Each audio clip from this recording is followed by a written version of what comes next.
Aloha, Your Excellencies, distinguished delegates, ladies and gentlemen. Today I stand before you as a singular representative of all island nations.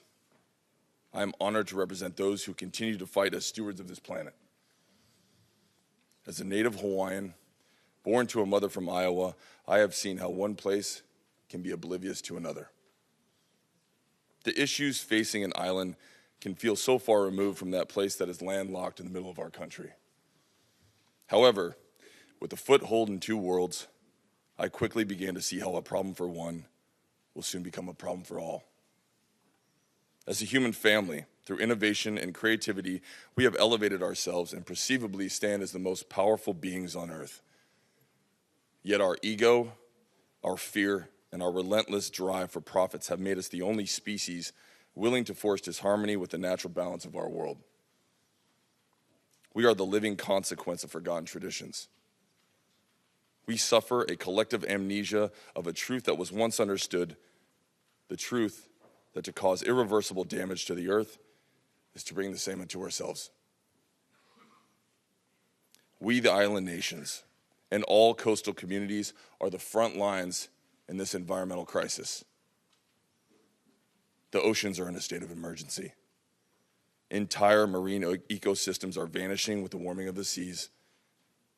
And as the waste of the world empties into our waters, we face the devastating crisis of plastic pollution. We are a disease that is infecting our planet. From the atmosphere to the abyssal zone, we are polluted. It is a known fact that the great garbage patch floating in the Pacific is larger than the country of France.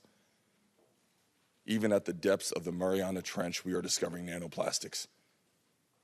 And shockingly, there are more plastic particles in the ocean than the stars in the Milky Way. It is shameful. Yet the greatest threat to small island developing states is the fact that entire islands are drowning into the sea due to the enormous volume of emissions generated by the first world countries. Island nations contribute the least to this disaster, but are made to suffer the weight of its consequences.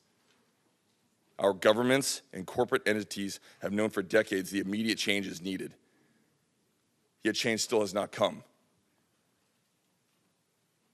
And when the front line is gone, we are doomed. There is no undoing. If you continue to watch, unsympathetic to the issues of island nations, this realization will soon come.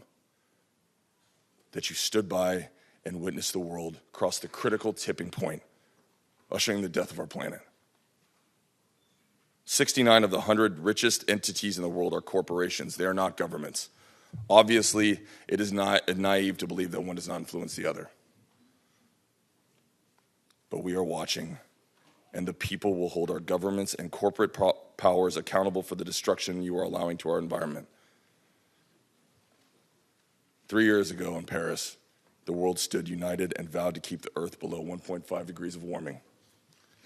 We pledged to hold ourselves to a higher standard and to do what is right. I'm standing here today because I am ashamed that not all of our leaders have honored this agreement. Delegates, I ask you now, do we still stand in unity for this cause? Do you intend to honor the commitments for betterment of mankind? Or will you continue to chase short-term profits above our children's basic human rights to live on this earth? Change cannot come in 2050 or 2030 or even 2025. The change must come today. We can no longer afford the luxury of half-assing it as we willingly force ourselves beyond the threshold of no return. As a human species, we need the earth to survive. But make no mistake, the earth doesn't need us. We are demanding global unity for a global crisis to once again bring harmony between mankind and the natural balance of our world. We must right the wrongs we have done against our children and grandchildren because we are gifting them with a world that suffers from our irresponsible stewardship.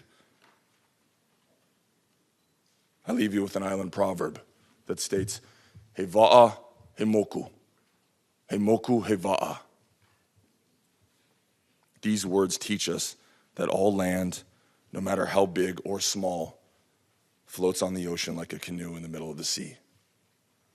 And that our planet is nothing more than an island floating amongst an ocean of stars. Life on a floating vessel has limited resources. It requires strict conservation practices and carefully planned navigation to ensure survival. We must work together as a global community to best steer our canoe in the right direction, the direction of a healthy and abundant future on Earth that we call home. Mahalo nui loa. Please join us, the SAMOA Pathway, in unified commitment to protect and heal the planet.